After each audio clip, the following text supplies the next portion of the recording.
Welcome back to the channel, and I hope this list adds some serious inspiration to your travel plans for the coming year. Today, I'm sharing my 10 absolute favorite places on Earth and exactly why they might just become yours too. Unlike many AI-generated travel videos out there with stock footage and recycled scripts, this list is entirely human-made and based on real-world experiences. Let's dive into our top 10 countdown, in no particular order. Number 1. Angkor, Cambodia. First on the list are the magnificent temple ruins of Angkor, Cambodia. These ruins are all that remain of what was once the largest and most prosperous city of the pre-industrial era, and they simply took my breath away. While most people know Angkor Wat, it's actually just one of 72 temples in the complex.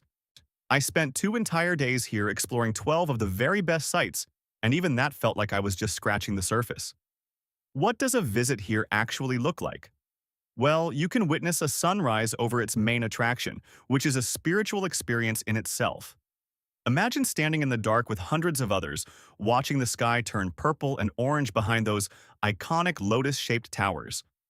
The best way to experience it is by taking a private tuk-tuk from temple to temple, and then forging your own path on foot.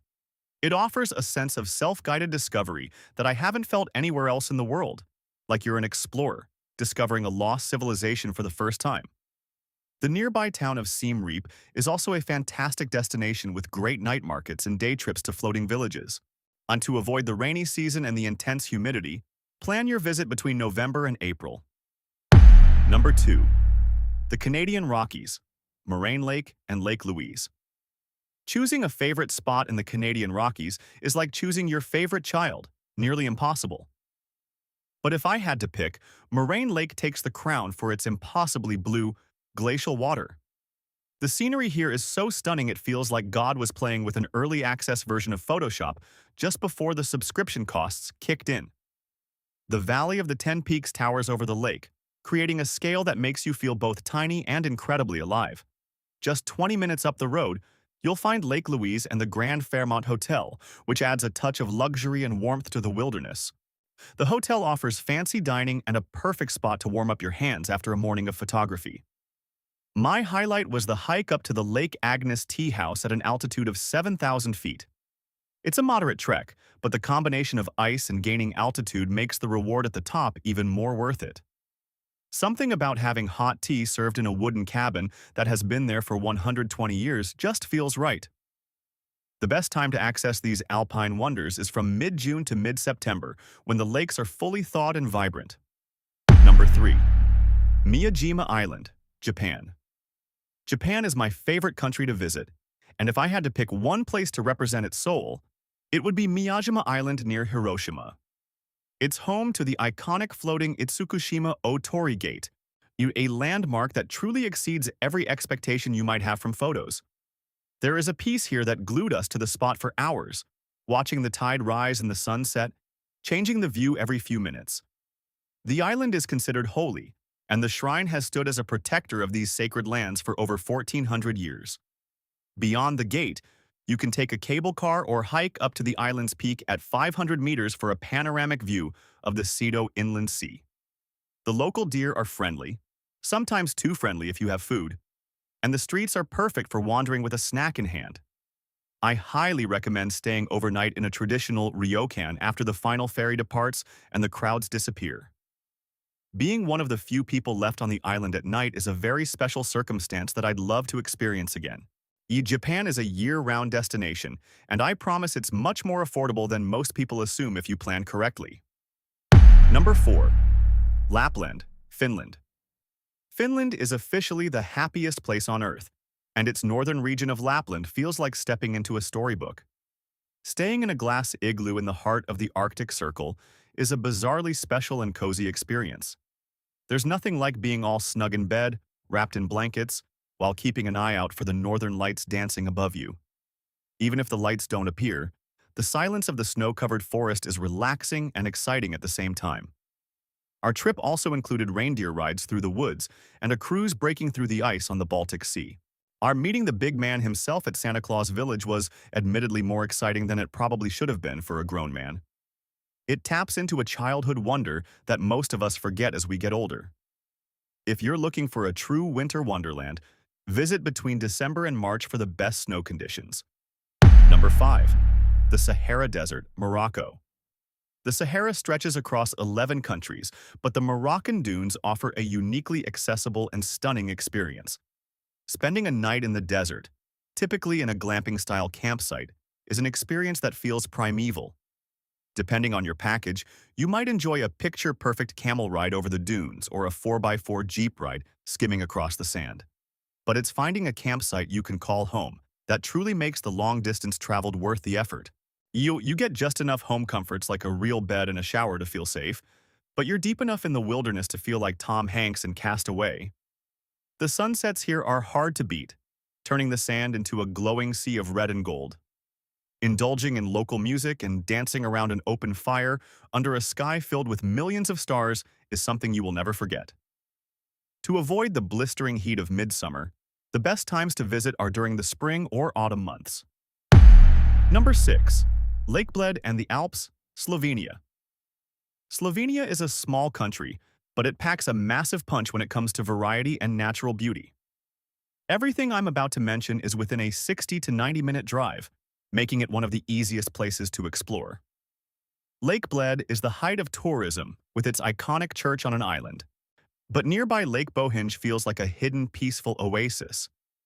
The northwestern region also offers the southeastern tip of the Alps, filled with countless hiking trails and crystal-clear rivers. The Vintgar Gorge is a must-see, with wooden walkways that hug the rock face over rushing turquoise water. You can visit the Brda wine region, often called the Tuscany of Slovenia, or go ziplining in the town of Bovec. Bovec is home to Europe's largest zipline, perfect for those who need a little adrenaline with their scenery. Slovenia is best visited from late spring to early autumn when the countryside is lush and fully accessible. Number 7. Reykjavik, Iceland. Iceland is a land of extremes, and the capital, Reykjavik, is the perfect home base to explore its rugged beauty. It's one of the most compact capitals in Europe. You can walk the entire city center in just 15 minutes and still see everything. The food quality here is exceptional, the people are incredibly friendly, and it feels like a country that has everything figured out.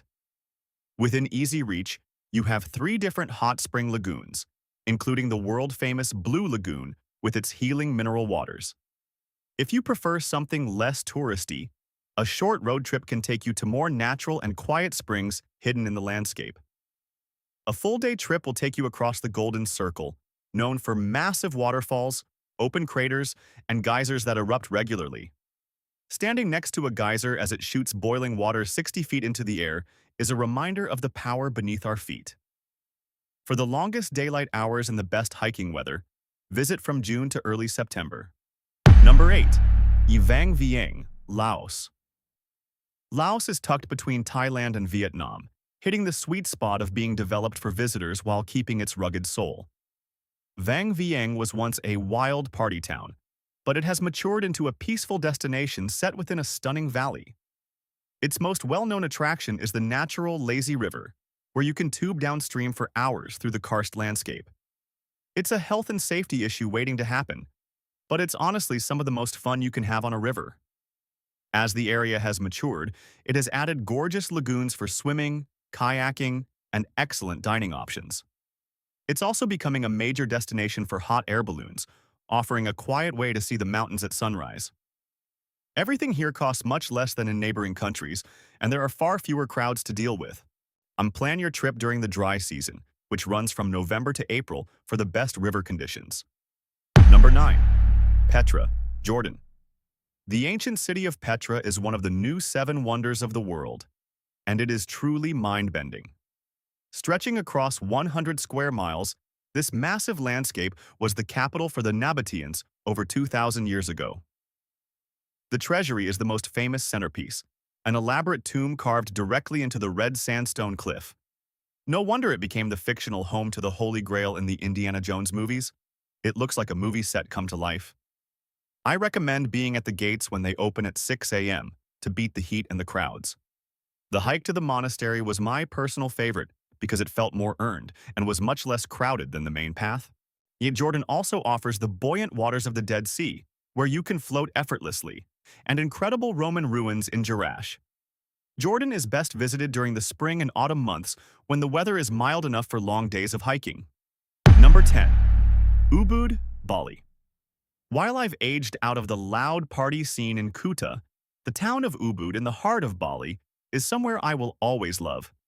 It's a town of boutique cafes, yoga studios, and incredible restaurants, all set against a backdrop of lush green rice fields. Ubud possesses a sense of calm and maturity that makes it perfect for couples or solo travelers looking to recharge. We settled into a very relaxed life here, taking morning strolls through the Kampuhan Ridge Walk before finding a spot for breakfast. The hospitality in Ubud is among the best I've received anywhere in Southeast Asia, with locals who are genuinely kind. Surrounded by rice terraces, you can use e-bikes to explore the farther surroundings and see traditional Balinese life. Even though it's a popular tourist spot, it never felt insincere or lost its cultural identity. The dry season in Bali runs from April to October, providing perfect weather for exploring the island. There are still so many parts of the world on my bucket list, from the canals of Venice to the peaks of the Dolomites. I recently traveled solo through Cambodia and Laos, and I might start doing more of that to balance filming with personal time. But genuinely, thank you so much for following along with these adventures over the years. I hope these 10 destinations give you some great ideas for your next big trip and help you see the world through a human lens. Let me know in the comments which of these is at the top of your list, or if there's a hidden gem I absolutely must visit next. As always, thank you for watching, and happy travels!